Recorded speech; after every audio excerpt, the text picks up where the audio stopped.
Good morning, everybody. Welcome to the Canopy Cafe on Tuesday, May 12th. Thank you all for joining us today and over the last several weeks. Our Canopy Cafes have been set up to somewhat take the place of the wonderful conversations that we would have with business owners, community leaders, nonprofit executives in our community. We miss having those conversations when people would drop by the Canopy offices over in Portland. And this is an attempt for us to carry on these critical conversations, to learn how people and businesses are showing up in different ways amidst these crazy times that we're living in. And we're so grateful to have you today. And we are grateful for our guest today, Whitney Austin, who is the founder of Whitney Strong. And the work of Whitney Strong is to realize fewer lives impacted by gun violence by advocating and executing responsible gun ownership. And so Whitney has an incredible story and has been doing amazing work in our community for the last several years. And yeah, she's joining us for the Canopy Cafe this morning. So we will go ahead and bring Whitney on. Good morning, Whitney. Good morning. Thank you for having me. Thank you for joining us. And today, of all days, is a very special day. It is your birthday. Yes, it is my birthday. And I don't know that you'll find many people more grateful than me to be able to celebrate my birthday. I believe it. Well, from all of us at Canopy, happy birthday. And we have a little special gift for you this morning. Happy birthday to you. Happy birthday to you. Happy birthday, dear Whitney. Happy birthday to you. That's right, sing it as it goes. Yeah. Happy birthday. Thank you so much. Music means so much to me. Thank you, thank you, thank you.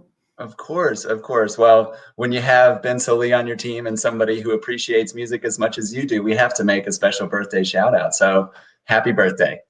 Thank you. It was beautiful. Thank you, thank you. So thank you for joining us this morning. And, over the last few months, I know we got connected through Canopy's board member, Jill Wilcox, and, really just wanted to connect amazing organizations doing amazing work. And today we really wanted to take the opportunity to hear from you, Whitney, of, what is going on in your world with Whitney Strong and how you're adapting during these times. So I'll start it off with just a simple, how are you? How are you doing in these crazy times that we're living in? I'm okay. I think I am functioning like so many other people. What is a little bit different for me is I am doing homeschooling now. So I have a 6-year-old little girl and an 8-year-old little boy, and they have a lot of demands, and we need to do everything that we can to help keep them educated during this period. So that's really different. And then, of course, juggling that alongside all of the Whitney Strong work. But just like I started with gratitude for my birthday, I have gratitude every day. And it all goes back to September 6, 2018. My life changed forever. I walked into a mass shooting and certainly didn't expect it. And I was shot 12 times. 12 times. Doesn't make any sense. And so I made the decision that I was going to pay that gift forward. So whether it's quarantine or outside of quarantine, it doesn't matter. I am so grateful to be alive, and I'm going to be working to pay forward this gift my entire life. That's wonderful, Whitney. It's such a powerful story that you have that translates into the work that you do. And we're also glad to have you here and to be celebrating with you on your birthday. And after, what you experienced and the trauma, that's definitely not guaranteed. And so we're very glad to have you here today.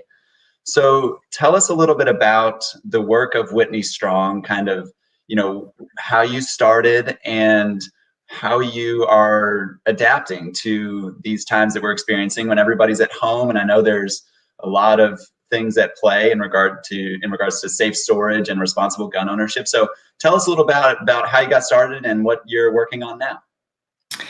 Yeah, so I think that Whitney Strong has a very unique approach to fighting gun violence, and that's how things started. So I spent a week in the hospital at UC Health up in Cincinnati after being shot.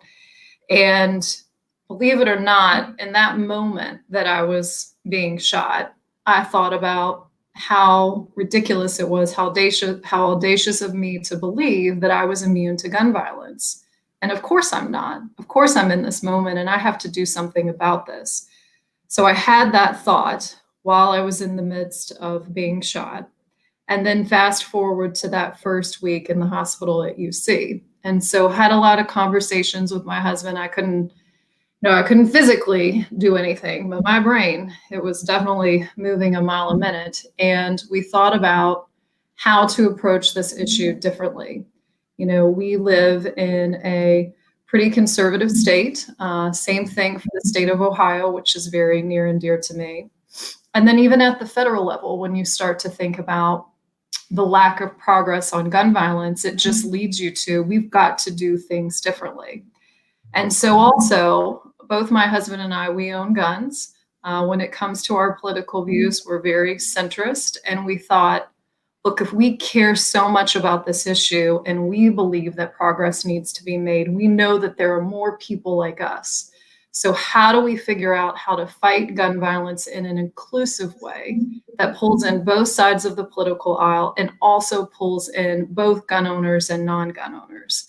So that was the simple thought, being inclusive, but as to how to do it, we needed more months to think through that. So fast forward, ultimately landing on a mission statement, which you started off with, realizing fewer lives impacted by gun violence, and doing so through advocating and executing on responsible gun ownership.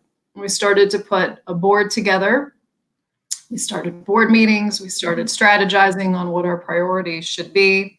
And we knew that in order to make progress, whether it's legislation or not, we needed to meet two criteria. One, majority supported. So we need to make sure there's good polling to suggest that everybody can get behind this, because when nothing is happening, it would be great to at least allow for some incremental progress, right? Mm-hmm. And then the second thing we focused on, we need good research and data to support that it's going to work. Because if incrementalism is your strategy, then it absolutely needs to be effective. It needs to save lives. And so we whittled it down to 3 strategic priorities for, at that point, it was for 2019. Fast forward, we're in 2020. We have 3 different strategic priorities. But where we are today, and things look different because we're in quarantine, right? But first, we're focused on suicide prevention. People don't really think about this, but suicide is the highest, has the highest numbers in terms of gun violence. In fact, nearly 60%. So we are working to implement a suicide prevention program throughout the state. And it is focused on limiting access to lethal means. There are a lot of ways to approach suicide. The why is obviously critical, but for us, we're focused on the how. And guns are the most lethal. So let's make sure that everybody that's in a position to have a conversation with a suicidal person at an expert level is prepared to talk about limiting access to lethal means. So that's one.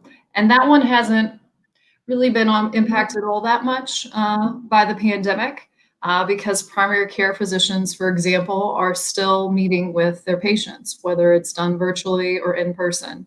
And the same thing is true of therapists. Therapists are still meeting with their patients. Secondly, we're focused on going into communities that are most disproportionately impacted by gun violence. Now that is being impacted by the pandemic in more ways than one. We can't go out and about, right? We're supposed to physically distance. So how is it that we can be in person doing the things that we want to do, which were to provide Stop the Bleed training, which is all about applying tourniquets and helping to make sure that uncontrolled bleeding is controlled. And then secondly, to provide firearm safety instruction, which was heavily focused on safe storage. Mm-hmm. Another way that community is impacted right now is because of the rise in gun violence. So, I think I had hoped that maybe, as we've seen in the history of our country, when going through this pivotal moment, that we would all bind together and maybe gun violence would go down. But that's not the case at all. In cities like Cincinnati and Louisville, we've seen gun violence more than double this time over last year since the pandemic has started. So that community is definitely being impacted. Gun violence as a whole nationally is up 6% right now compared to year over year. So we're still focused on that work, but it is shifted quite a bit. And I'll come back to that. And then the last focus for Whitney Strong for 2020 is legislation. And we're always going to be focused on legislation. We are still doing it, right? So just had a conversation with a legislator yesterday. It's just not in person. I can't meet in person. I'm learning who Zooms and who doesn't Zoom in Frankfurt and in Columbus and in DC.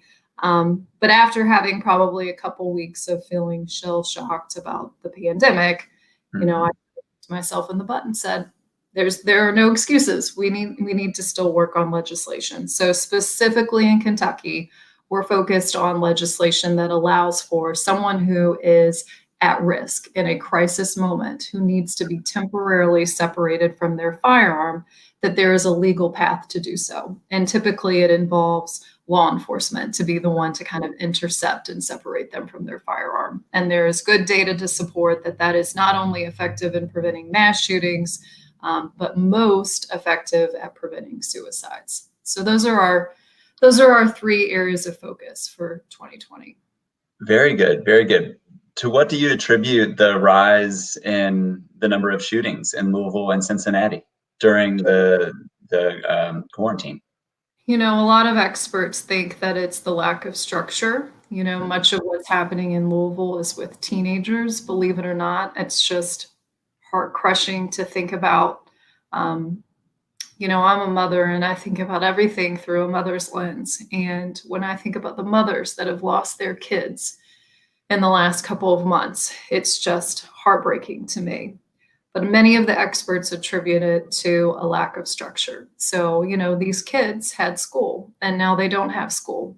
And instead of limiting shootings to, after hours at dark, these shootings in many instances are happening in broad daylight. And that is really concerning. I don't want to use the word hopeless because I have hope for everything, but it's a very concerning situation and I think about it every day. Yeah, it is very concerning, and something that I was doing a little bit of research in preparation for this, and that was one of the first things that I saw, and it is alarming. And what can we do? So how can folks at this moment support you and your work? Yeah. So I think a couple of things. At Whitney Strong, we're focused on all types of gun violence. So I've talked about, the rise in suicides. Well, I talked about how suicide is the largest number in terms of gun violence, but it's also on the rise. Almost 40%. We've seen a lift in suicide since 1999. So we're doing the work for suicides. We're doing the work to help prevent accidental death and injury. And we're also focused on legislation that will touch all types of gun violence. So as far as what you can do to help, specifically, there are two things right now while we're all stuck inside our homes for the most part. One, you can sign up to volunteer. So you can go to whitneystrong.org. You cannot go with us into the communities disproportionately impacted to teach them about safe storage. You just can't.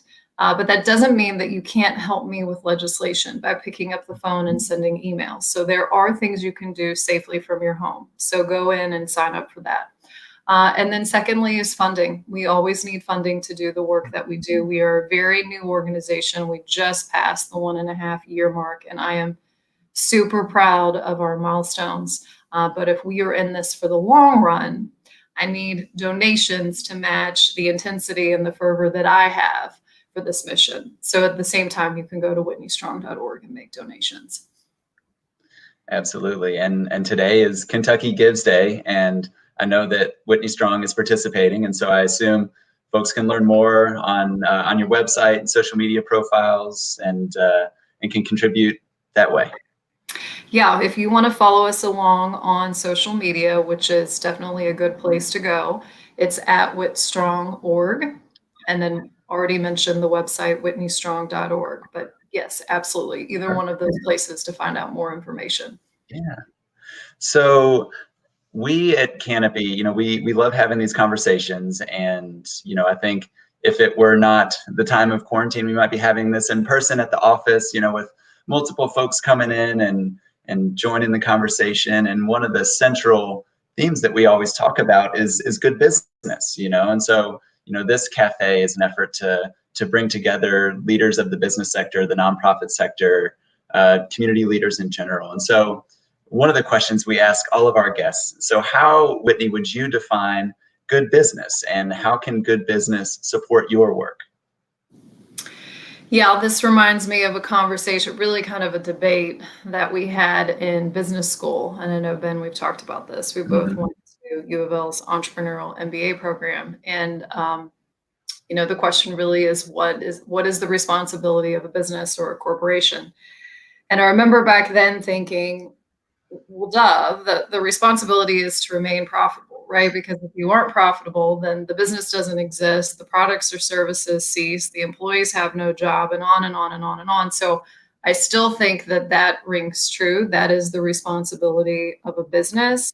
But my personal view really paints my opinion on all of this. And as an individual, I think we all have a responsibility to do good. So whether you are the CEO of a major corporation, or an executive director of a nonprofit, or just someone in upper management within a corporation, what is your responsibility to do good?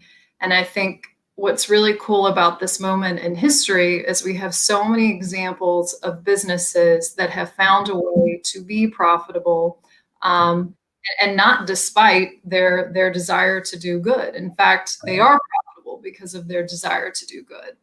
Furthermore, I think our generation as millennials and younger, they want to see the businesses they do business with doing good.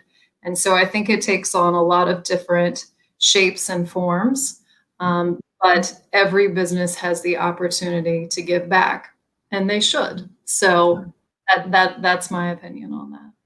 That's great. That's great, and I couldn't agree more. I see this amongst my peers and generations younger than me, that this is not just a want anymore in terms of businesses that they support and want to work for, but it's a demand that they are very intentional with the social and or environmental impact that they weave into their business models. And so it's beyond making contributions to charitable organizations, it's really just embedding it in your DNA as a company and with your team of how you can show up. And it's amazing to see all of the companies globally and also here in Kentucky that have shown up for communities and people, whether it's making PPE, whether it's providing additional pay for janitors who are going into buildings and cleaning them and potentially at risk, and those that really need to be protected. And it's amazing to see all these stories, and that's what I grab onto, and that's what makes me very hopeful in terms of the work that we do at Canopy. Is companies want to do this, and people want to buy from, they want to work for these companies and the people that stand for this extra social and environmental good. And so, yeah, I couldn't agree more. And that's what we're after here at Canopy, through these Canopy Cafes and through the stories that we tell on social media, and that we're learning from companies that are working with us, is how are they showing up, and how are they doing good for the community and for businesses and for the environment. And so, that's really what we're after today. And it is Kentucky Gives Day and Whitney's birthday. So we would love anybody watching this live stream to check out Whitney Strong and the amazing work that they're doing, whitneystrong.org. You can make a contribution to them on Kentucky Gives Day, which is today, and also Whitney's birthday. So it would be a double benefit for her. And of course, Canopy is participating too. So Whitney, I'll offer you an opportunity for any last words that you'd like to say before we hop off here. The whole time you were talking, I just kept thinking about one business that I hold high up on a pedestal that I'll just give a shout out to, and that is Tom's. So everybody thinks of Tom's because, you know, they started out by donating one set of shoes, one pair of shoes for every pair purchased. And they've evolved. And in 2019, they donated over $5 million to fight gun violence. And you better believe that I got a lot of Tom's shoes. I've got my Tom's t-shirt.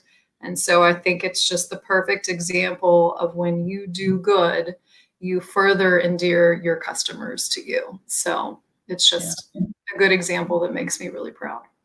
Absolutely. Love Tom's shoes. Well, Whitney, thank you so much for stopping by the Canopy Cafe today. I wish you a successful Kentucky Gives Day and a very happy birthday. Thank you. Thank you, Ben and Ben. Okay. Bye, Whitney. Bye. That was Whitney Austin of Whitney Strong doing amazing work in advocating and really making sure that responsible gun ownership impacts people and really helps our communities out. And especially in times like this when we're seeing an uptick in the number of shootings and things related to gun violence. So we need her work more now than ever. And as we mentioned, today is Kentucky Gives Day 2020, and Canopy is participating. And so we are very, very proud to be a Kentucky organization. We're very proud of the businesses that are showing up in Kentucky, and we would be very proud to have the support of anybody who wants to further Canopy's mission today and moving forward. Our goal is to raise $5,000 today, and we have just surpassed the $3,000 mark, so we're on our way. Any contribution makes a difference, whether you can give $5 or $500. Trust me, it really makes an impact, and it allows us to do our work. And if you do decide to donate today, anyone who donates $100 or more will receive a special edition Canopy t-shirt, courtesy to our friends at Print My Threads, Kyle Robinson, and the work that they're doing in Eastern Kentucky, helping businesses by creating cool t-shirts that have powerful messages. And so never underestimate the power of a t-shirt, and any donor that contributes $100 or more to us today will be the recipient of a special edition Canopy shirt. And we also have matching dollars. Thanks to our friends at Chase Bank, Canopy's board members, Mackie McNeil and Jill Wilcox, and an anonymous donation. And so your gift will be doubled until we hit our match today. So please go to our website, canopyky.org, to find out how to donate to Canopy on Kentucky Gives Day. We also have what is called a link tree. And this is a really cool landing spot for any action item or any way that you would want to get involved with Canopy. You can find links to donate. You can find links to sign the Charter for Good Business, and you can learn about the Canopy certification. And so one last thing before we wrap up here, our very own Ben Solee and our team have produced a most excellent video talking about Canopy on Kentucky Gives Day. And so I will go ahead and let the video do the talking.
All right, we might have had some technical difficulties with the sound. Uh, so there is sound to it. Check out Canopy on Facebook and on any other social media, and you can see this video with sound. It's most excellent, I promise. And please consider supporting Canopy today on Kentucky Gives Day. As you can see here, good business is showing up everywhere across Kentucky, and Canopy is showing up for good business. So we need your support so that we can continue to show up for good business across our state, across the country, and across the world. So thank you all for tuning in to the Canopy Cafe this morning. Happy birthday to Whitney Austin, and we'll see you all tomorrow. Take care.